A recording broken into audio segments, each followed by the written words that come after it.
Now imagine working next to a felon every day and not knowing it. And that's pretty terrifying. It is playing out all over our state right now because of a serious flaw in the state's background check system. On Your Side investigator Sarah Buttison has been digging into this problem for months. Sarah, you found one startling case where somebody was actually murdered?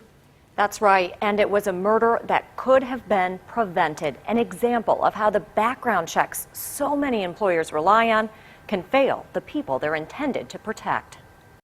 I don't want anybody else to ever wake up to the nightmare that I woke up to. Teresa Wallington's husband was murdered. Losing him. By his coworker. Losing my friend. Shot and killed.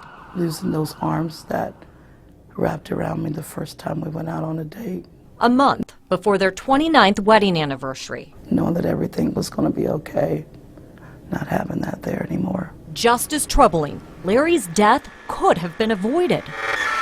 Ohio State University hired Nathaniel Brown as a janitor in fall of 2008, in spite of his criminal past. Nate was a broke person. The reason?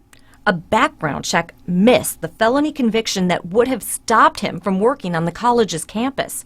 A tragic example of what can go wrong. When things are broke and people don't know, bad things happen. And that's why Chris Mabe is sounding the alarm about Ohio's background check system. Can you trust a background check in Ohio? At present time, absolutely not. Mabe is the president of the Ohio Civil Service Employees Association, which represents the state workers who conduct background checks. I mean, there's so many flaws in the system. They've complained for years. Breakdowns so common, workers forced to go old school. Picking up phones, flipping through files, plus Googling job applicants to stop the wrong people from getting hired in the wrong place. You wouldn't want somebody that's been incarcerated 10 years ago for starting fires to work in your fire department. So how should it work? Fingerprints from job applicants are compared against prints in Ohio's system. But On Your Side investigators reviewed hundreds of emails revealing why workers are so worried. Take this one. In 2013, 2,600 arrests and convictions were never added to the system. They incorrectly errored. The worst failure happened last year.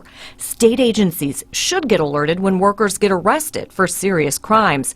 But the system crashed, missing 658 notifications, including Jason Rivers, a foster parent, eventually convicted of raping a little girl. So are they perfect? No. Meet the man in charge of Ohio's background check system. I don't think it's seriously broken. But Tom Stickrath admits it's kind of broken. Probably works better than it's ever worked in its history, other than we still have the same old system that we're completely redoing. The new one, purchased this spring, still years from completion. So who's to blame for all the breakdowns?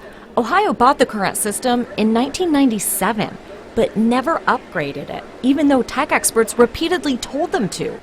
Even more troubling, that brand new system won't fix one of the biggest problems. It's not happening. Jason Morris is an expert in conducting background checks and works for one of the world's largest employee screening companies. How likely is it offenders are slipping through the cracks?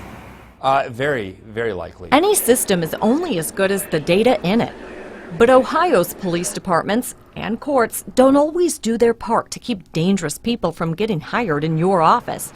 We found about half submit critical information by snail mail. The length of time it takes between, the conviction happening and that information getting into the state system could be a year. It gets worse. Some send nothing. We still have, from time to time, agencies that aren't reporting what they should be reporting. There are a lot of things that have to go right to have a perfect system. If he had to come home to an empty house without his wife, he would truly understand. But for Teresa, there's no excuse for Ohio's broken system. Everyday people who work hard deserve to be able to go to work and come home and feel safe. Ohio is not the only state with a broken system. Even the FBI doesn't have a database with every arrest record. The bottom line, and it is a scary one, background checks aren't the guarantee of safety they're supposed to be. On Your Side, I'm investigator Sarah Buttison, News 5.